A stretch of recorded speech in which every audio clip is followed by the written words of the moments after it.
We're here because you're selfish, ungrateful, and tearing this family apart. My mother said that into a microphone the moment I stepped into her new house on Easter Sunday 2025. 12 relatives stared at me before I could even sit down. For 45 brutal minutes, they ripped me apart, calling me selfish for abandoning my dying father and putting my career before family. Then my mother, who remarried just 5 months after Dad's funeral, looked me dead in the eyes and whispered, "You broke his heart. You are dead to this family." I sat there in silence. I didn't cry. I didn't speak. But inside, something finally snapped. Then I said 6 words that changed everything. "Let me play something for you." What they heard next destroyed 6 relationships in that room in under 90 seconds. Before I go on, please take a moment to like and subscribe, but only if you genuinely connect with this story. Drop your location and local time in the comments. I'd love to know where you're watching from. My name is Brenda Harris. I'm 36. The drive from my apartment in Cleveland to my mother's new house in Shaker Heights should have been a warning. 25 minutes through suburban streets lined with perfect lawns and expensive cars. Streets where people don't yell, where problems get solved behind closed doors with calm voices and legal paperwork. I'd grown up in these neighborhoods. I knew the rules. Easter Sunday, April 20th, 2025. My mother had texted me 3 days earlier. "Important family discussion. Easter dinner at our place. Please come." My brother Connor texted the next day. "Don't bail on this. Mom really needs you there." Then my sister Tessa called Thursday evening. "It's time we all talked about Dad. As a family." 3 days. 3 different people. Same message. I should have known. When I pulled up to the house my mother now shared with Randall Morton, the man she'd married 10 months ago while my father's clothes still hung in closets at Goodwill, I counted 6 cars in the driveway. My mother drove a silver Lexus. Randall had a black Cadillac. The other 4 belonged to relatives I hadn't seen since my father's funeral 14 months earlier. This wasn't a family dinner. This was an audience. I walked up the flagstone path carrying nothing. No Easter basket. No flowers. No wine. Just my purse with my phone inside, and a feeling in my stomach like ice water spreading through my veins. The front door opened before I could knock. My mother stood there in a lavender dress, her hair freshly styled, makeup perfect. She looked like she was hosting a charity luncheon, not a family gathering. Behind her, I could see into the living room. The furniture had been rearranged. Every piece of the sectional sofa had been pushed against the walls. In the center of the room sat 13 chairs arranged in a perfect circle. 12 were occupied. 12 people sat in complete silence, hands folded, faces turned toward the empty chair in the middle. "Brenda," my mother said, "thank you for coming. We've all been waiting for you." The way she said all made my stomach drop. I stepped inside. The smell of ham baking in the oven drifted from the kitchen. The same honey-glazed ham my mother made every Easter for 30 years. The scent was so familiar it hurt. On the side table sat an Easter centerpiece, pastel eggs in fake grass, a ceramic bunny, a small wooden cross. The grandfather clock in the hallway ticked steadily. Everything looked normal, traditional, safe, except for the circle of chairs. I walked into the living room and began counting faces. Position 1, my mother, Judith Harris Morton, 68 years old, remarried June 8, 2024. Exactly 141 days after we buried my father. She sat with her spine straight, hands folded in her lap, watching me with an expression I couldn't read. Position 2, Randall Morton, 72, my mother's new husband. A man who'd never met my father but somehow felt entitled to comment on family dynamics. He wore a navy blazer and khakis, one hand resting on my mother's shoulder like he belonged there. Position 3, Connor Harris, my older brother, 42, owner of Connor's Auto Service in Lakewood, a struggling repair shop he'd opened in 2015 with money he'd borrowed from me and never repaid. He had a manila folder on his lap. I could see the corner of typed pages sticking out. Position 4, Felicia, Connor's wife, 40 years old, an accountant. She wouldn't look at me. Position 5, Tessa, my sister, 39, mother of 3 kids who attended expensive Catholic schools. She clutched a tissue in her right hand even though her eyes were dry. Position 6. Neil, Tessa's husband. 41. Silent. Arms crossed. Position 7. Aunt Florence, my father's sister. 70 years old. She used to slip me $20 bills at Christmas when I was a kid. Now she sat with her arms crossed, mouth pressed into a thin line. Position 8.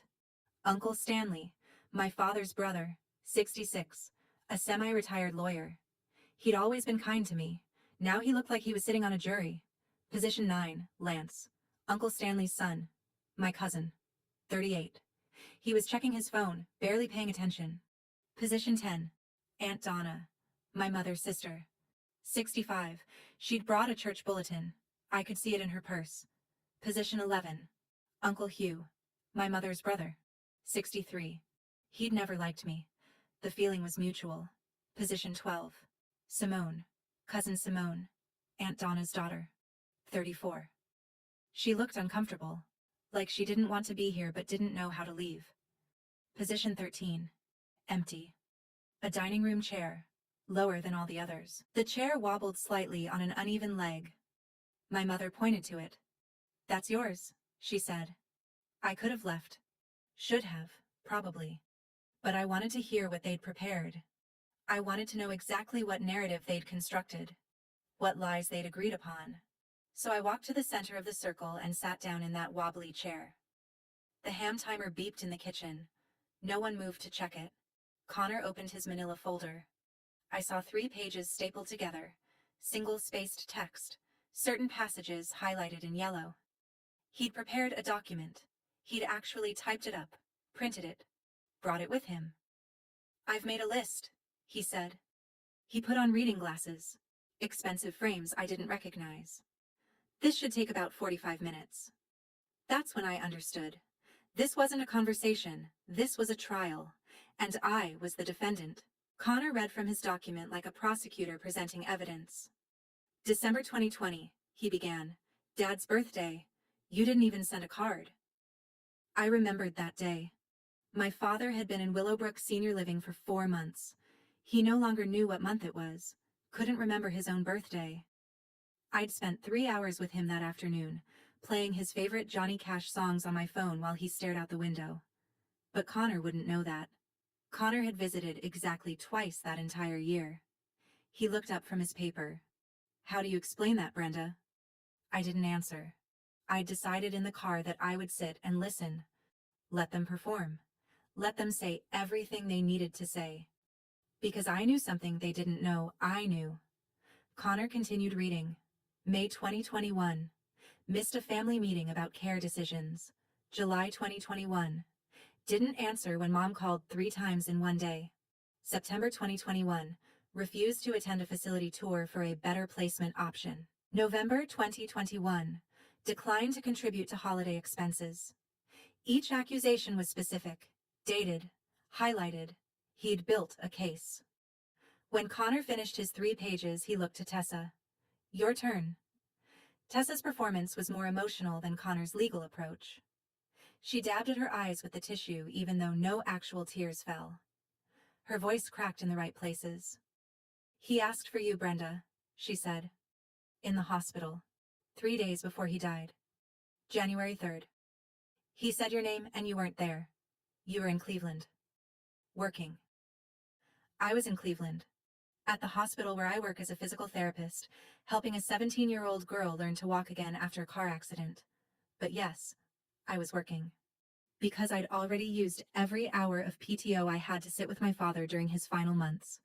Because I'd spent 41 months making sure his bills were paid, his medications were correct, his care was consistent. Because I was the only one who'd been there. But Tessa didn't mention that part.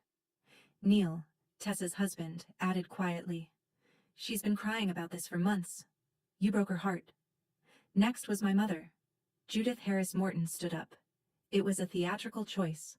Everyone else had stayed seated. She walked to the center of the circle, standing just behind my chair, so I had to turn around to see her face. "I don't know where I went wrong with you," she said. Her voice carried the perfect mixture of grief and disappointment. Your father and I tried to raise you to value family, to understand that blood comes first, that when someone you love is suffering, you show up." She paused, let the words hang in the air. "Your father would be so disappointed." I felt something crack in my chest. Not because I believed her, but because she said it with such conviction, like she'd actually forgotten the truth.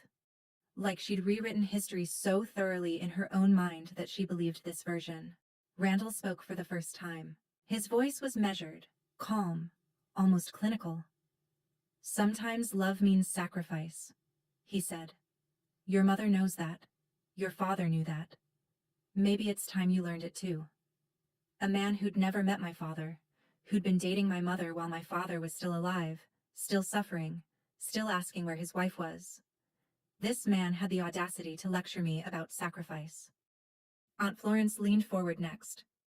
"Your father was such a good man," she said, shaking her head. "He deserved better than this." I wanted to ask her what she thought this was exactly, but I stayed quiet. Uncle Stanley, the lawyer, spoke with professional precision. "We've all talked, Brenda. We've compared notes. We've looked at the timeline. We agree. You need to make this right." Make this right. Interesting phrase. I wondered what making it right looked like to them. An apology? A confession? Money? Connor returned to his folder and pulled out a second document. This one wasn't highlighted. It was a printout of what looked like financial speculation. "We know you make good money as a physical therapist," he said. "You own your apartment. You have savings. When Dad needed help, you said you couldn't afford it." That's interesting, isn't it? Felicia, his wife, shifted in her seat. She was an accountant. She knew actual numbers. This wasn't numbers. This was guesswork and implications. Tessa jumped in. "Meanwhile, Mom had to take out a loan. A loan, Brenda. At her age. Because you wouldn't help." The room felt smaller, hotter. I could feel everyone's eyes on me, judging, waiting for me to defend myself, to break down, to apologize, to admit I was the monster they'd decided I was. My mother walked back to her chair and sat down. She looked at me with such perfect sadness. "We're not asking for much," she said. "Just honesty. Just an admission that you could have done more, that you should have been there. Is that too much to ask?" The tissue box was pushed across the floor toward me. Someone expected me to cry. Randall pulled out his checkbook and set it on his knee, a symbolic gesture. "Look, we're reasonable people. We're here to solve problems." The room went silent. Everyone stared at me. 12 pairs of eyes waiting for me to speak, to confess, to beg forgiveness. My mother leaned forward. "Do you have anything to say for yourself?" I looked at her, at the lavender dress and perfect makeup, at the new wedding ring on her finger, 3 carats, platinum band, a ring my father never could have afforded on a postal worker's pension.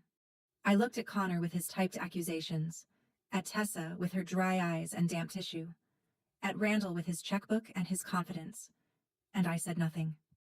The silence stretched out, uncomfortable, heavy.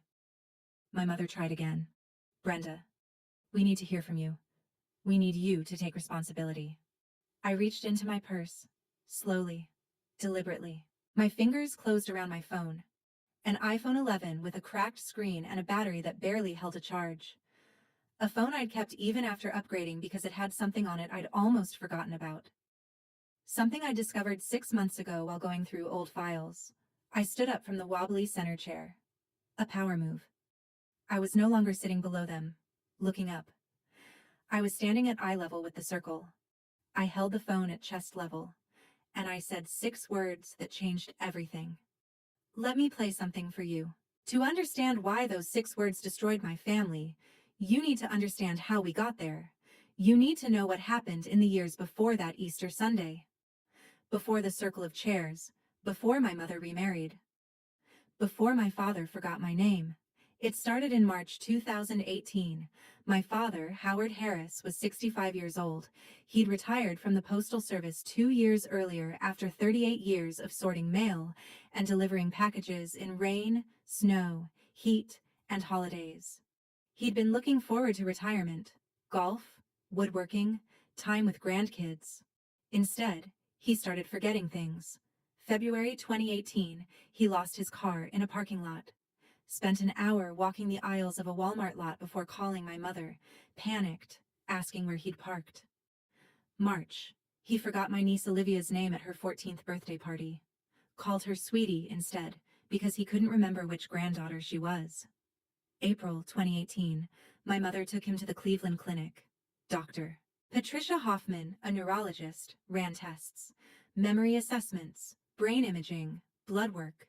The diagnosis came in the second week of April. Early stage Alzheimer's disease. The family meeting happened at my parents' old house on Woodmere Avenue in Cleveland Heights. April 22, 2018, a Sunday afternoon. My mother sat at the kitchen table crying.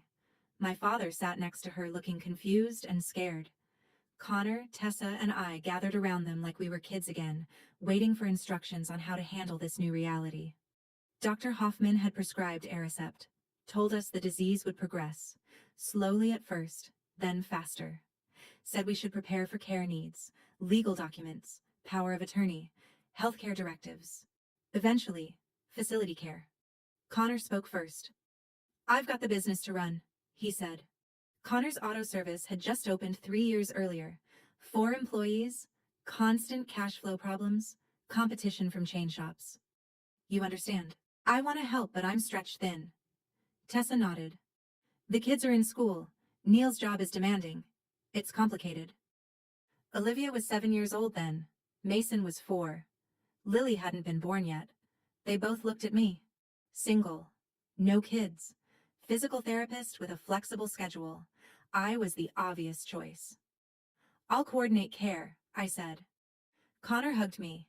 "We knew we could count on you." For the first 2 years, it was manageable. I lived 20 minutes from my parents' house. Every Sunday, I drove over. Checked my father's pill organizer, a 7-day case with morning, noon, evening, and bedtime compartments. I filled it every week. Checked the fridge to make sure food wasn't spoiling. Made sure Dad hadn't left the stove on, hadn't forgotten to lock the doors. I took him to every doctor's appointment. Neurologist every 3 months. Primary care every 6 weeks. Cardiologist, podiatrist, dentist. I had a dedicated calendar just for his medical schedule. My mother would thank me, then immediately ask, "When is Connor visiting? He's so busy." Like I wasn't busy. Like my work, my life, my time didn't matter because I didn't have a husband and kids. Connor visited on holidays, Christmas, Easter, Father's Day, if it was convenient. Tessa came slightly more often. Birthdays, Thanksgiving, random Sundays when she felt guilty. My father still recognized everyone in those early years, but the gaps in his memory widened. He'd forget conversations we'd had an hour earlier, ask the same questions on a loop. "Where's the remote? Did I take my pills? What day is it?" December 2019 was the first time he didn't recognize me. I walked into my parents' house on a Sunday morning. My father was sitting in his armchair by the window, watching birds at the feeder. I said, "Hi, Dad. How are you feeling?" He looked at me, smiled politely. "I'm fine, thank you. Are you the new nurse?" My mother was in the kitchen. She heard him. Didn't correct him. Just said, "Howard, that's Brenda, your daughter." He looked confused. "Oh, sorry. You look different." I spent 2 hours with him that day. He never remembered who I was. When I left, my mother walked me to the door and said, "Don't take it personally. It's the disease." I sat in my car in their driveway for 20 minutes before I could drive home. Then COVID hit. May 2020. The world locked down. Isolation protocols. No visitors at hospitals. No gatherings. Masks everywhere. My father's decline accelerated. Alzheimer's patients need routine, social interaction, mental stimulation. COVID took all of that away. My parents were alone in their house. My mother tried to manage, but she was 63 years old and exhausted. My father would wander, get confused, get angry when she tried to redirect him. May 17th, 2020, 3 in the morning. My mother called me sobbing. "He's gone. I can't find him. I've looked everywhere." I drove to their house, called the police. We found my father 6 blocks away.